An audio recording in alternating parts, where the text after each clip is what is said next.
Vidéo. Alors, bonjour. J'avais envie de vous raconter quelque chose. Je l'ai fait en fait, j'ai fait une vidéo hier avec ma clown, avec mon ami Miam Miam. Et puis je la refais aujourd'hui. Voilà, je ne sais pas trop pourquoi. Euh, pour se rappeler de la magie de la vie et du fait qu'on n'est pas tout seul, qu'on est accompagné. J'aime bien parler de ces sujets-là. J'ai parfois eu peur de le faire parce que ben, c'est toujours des thèmes où on a tendance à être critiqué ou jugé ou traité de perché, etc. Mais je me rends quand même compte qu'il y a de plus en plus de gens qui sont connectés. Et donc voilà, j'avais envie d'apporter ce témoignage. Euh, Il y a des petits trucs comme ça pour savoir si on est accompagné. Je ne sais pas si vous connaissez celui-là, c'est d'aller dans sa bibliothèque, on se met debout, on ferme les yeux, on, on se connecte, on respire trois grands coups, voilà, hein, et on demande à son âme d'être guidée. Et on pose une question et on demande, tiens, je voudrais savoir qui est mon guide ou une question, peu importe. Et il y a quelques années, j'étais chez une amie et je me trouvais un peu éparpillée, je ne savais pas vers quelle direction tendre, etc. Et je m'étais mise devant la bibliothèque en demandant, en fermant les yeux donc, et en disant, ma question c'était, euh, vers quoi dois-je mettre ma priorité? Et il se fait que, en fermant les yeux, en allant chercher le livre, j'avais ouvert et j'étais tombée sur le mot clown. C'était un livre sur les dauphins, ça m'avait fait rire. Je m'étais dit, mais c'est incroyable, incroyable que je tombe sur ce mot clown. Enfin voilà, j'étais scotchée. Puis la vie passe, j'ai fait du stage de clown, j'ai continué un peu à exploiter, mais là vraiment, il y a autre chose qui se passe. Bref, c'était hier ou avant-hier soir. Là, j'étais dans mon bain, puis j'ai écouté Natacha Calestrémé, qui a justement sorti un livre sur cette technique de comment l'utiliser, demander à son guide, l'appeler et se mettre devant une bibliothèque et essayer de comprendre. Parce que parfois, on tombe sur des mots, on se dit, ben non, je comprends pas, ça veut rien dire. Il faut parfois aller rechercher un peu plus loin. Mais bon, moi, c'est même pas de ça que je parle. Donc, après mon bain, ben voilà, ça continue, je continue à écouter, puis je me dis, ah ben tiens, pour s'amuser, je vais refaire l'exercice.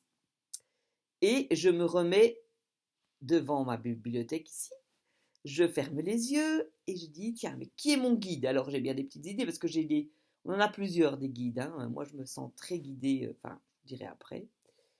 Donc je ferme les yeux, je prends un livre au hasard, je mets mon doigt, c'était une photo. C'était un livre de photos avec des monuments dans le coin, etc. Et c'était chapitre de 1, l'église Sainte-Marie. Alors je me dis, mais c'est incroyable. Je tombe sur Marie. Et c'est vrai que moi, je suis très, très inspirée par Marie. Même les, les Maries, j'allais dire.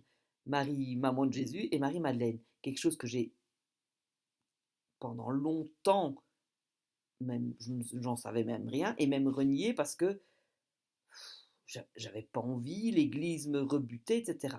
J'ai fait la paix avec tout ça et donc aujourd'hui, je lis des livres. D'ailleurs, je vais vous en montrer un ici. Hop. Là, en ce moment, je suis en train de relire ce livre. Si vous avez l'occasion de le lire, c'est magnifique. C'est un livre qui a été canalisé et ouais, c'est un soin en même temps. Il y a des trucs, c'est super puissant. J'adore. Donc voilà, je tombe sur Marie, ça me fait rire. Je me dis, mais c'est incroyable. Je tombe sur la photo, etc. Puis je continue toujours en m'amusant. C'était assez léger. Et je dis maintenant, je repose ma question. Je dis, c'est vrai qu'en ce moment, parfois, je ne sais plus trop ma priorité. Sur quoi je dois mettre ma priorité? je, je ris tellement, c'était énorme. Je ferme les yeux, je prends un livre, je l'ouvre. Je ne reconnais pas immédiatement de quoi il s'agit. Je vois lors de son retour en Belgique, etc. Je dis, mais c'est quoi ce truc? Et puis je vois Sylvie Brugman. En fait, c'était mon livre que j'avais écrit, le dernier, donc Oser son âme. Je ne savais même pas que je l'avais mis dans ma bibliothèque, enfin, je l'avais oublié. Et je tombe. sur le passage exact où je raconte que j'avais été dans la bibliothèque de ma copine et que j'étais tombée sur le mot clown et que c'était magique, etc., etc. Parce que j'ai raconté cet événement dans mon livre Oser son âme. Et je tombe à la page exacte qui raconte cet événement. J'étais, mais scotchée. Donc, rappel, oui, le clown, c'est vraiment ça. Parce que j'ai très envie de développer mes conférences clown. Et puis, mais oui, on est accompagné. Quelle chance j'avais de tomber les yeux fermés sur le livre que j'avais écrit. Je ne savais même plus que c'était moi qui l'avais, enfin que je l'avais mis dans la bibliothèque, si je savais encore que je l'avais écrit. Et puis après, et de tomber sur le passage où je raconte cet événement, alors que je suis en train de le refaire. Enfin, j'ai ri, ça m'a fait vraiment, voilà, ça m'a fait du bien. Et j'avais envie de vous raconter cette anecdote parce que on oublie qu'on est entouré, qu'on n'est pas tout seul. Il faut demander. Et il faut essayer de trouver, trouver son guide, ou même si on ne le sait pas, ben on s'adresse, on dit mon guide, voilà, aide-moi avec ceci, cela. Demandez, je vous assure, on n'est pas tout seul. Et on est dans une ère où on a besoin de se reconnecter à tout ça. Parce que sinon, il y a vraiment de quoi être très, très, très découragé. Mais il y a plein de belles choses autour de nous et on n'est pas seul et on est entouré et on est aimé. Et ça, il y en a qui vont me dire ouais, n'importe quoi. Enfin, mais peu importe. Moi, pourquoi se priver de ce qui nous fait du bien? On dirait que parfois, les gens ont plus peur de ce qui donne de l'espoir, comme si le fait que ça pourrait ne pas marcher serait pire que de ne rien essayer du tout. Vous comprenez ce que je veux dire? Enfin voilà. Et donc moi, j'ai vraiment envie de me dire, mais non, parfois on ne comprend pas, parfois ça ne va pas comme on voudrait, peut-être. Il y a d'autres, les messages, on ne les comprend pas toujours, mais est-ce que ça nous empêche d'essayer? Est-ce que ça nous empêche d'être relié à quelque chose qui nous fait du bien? Moi, ça me fait du bien de savoir que je ne suis pas seule. En plus, j'en suis convaincue, j'ai trop de choses autour de moi qui me le prouvent. Et puis alors en plus, l'univers est très bien fait.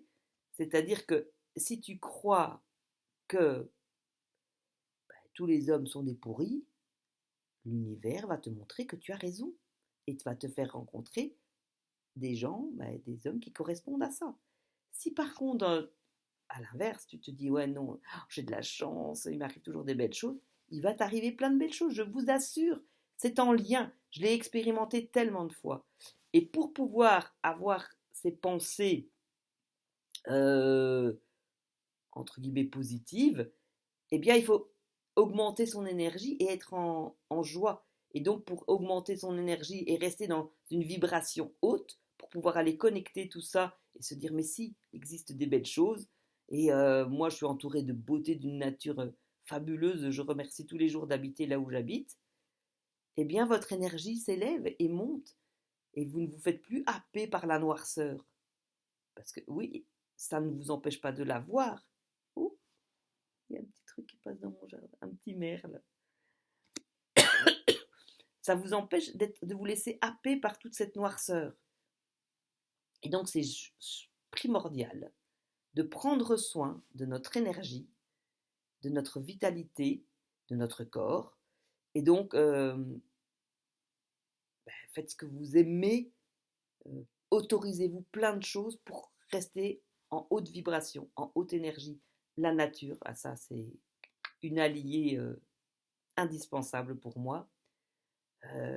Créer, laisser du temps à votre créativité. Si vous aimez dessiner, peindre, chanter, écrire, jouer de la musique, n'importe quoi, octroyez-vous du temps pour faire ces choses que vous aimez et pour créer. Vous allez voir, vous allez vous sentir bien. Voilà ce que j'avais envie de faire. En fait, c'est rigolo parce que j'ai fait cette vidéo hier, mais j'étais un peu trop excitée tellement.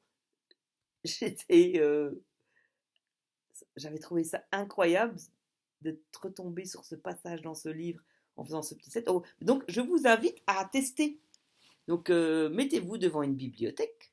Devant votre bibliothèque, il faut quand même qu'il y ait au moins une trentaine de livres. Hein. Enfin, pas un truc avec 2 livres. Vous fermez les yeux, vous respirez longtemps, calmement, donc bien droit, les pieds dans le sol. Vous fermez les yeux et puis vous laissez votre main sans trop vous dire ah, il faut que je prenne le bout. Non, laissez votre main, allez, faites confiance en fait. C'est vraiment faire confiance. Allez, puis allez chercher un livre, ouvrez-le. Attendez, hop, j'ai mon ordinateur qui glisse, voilà. Vous l'ouvrez, vous mettez vos pouces et vous regardez ce qu'il y a en dessous de vos pouces.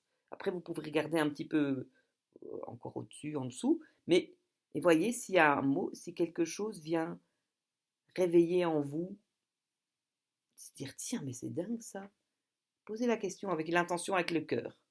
Essayez, puis voilà, ça marche pas, ben voilà. Mais prenez aussi le temps d'aller parfois aller voir derrière, pas de dire tout de suite oh non, ça me dit rien, c'est n'importe quoi, c'est des bêtises. On n'est pas tout seul, je vous le dis. Et voilà mon petit message. Je vous souhaite une très belle journée. C'est ma fête aujourd'hui, Sainte Sylvie. Allez, je vous embrasse, gros bisous.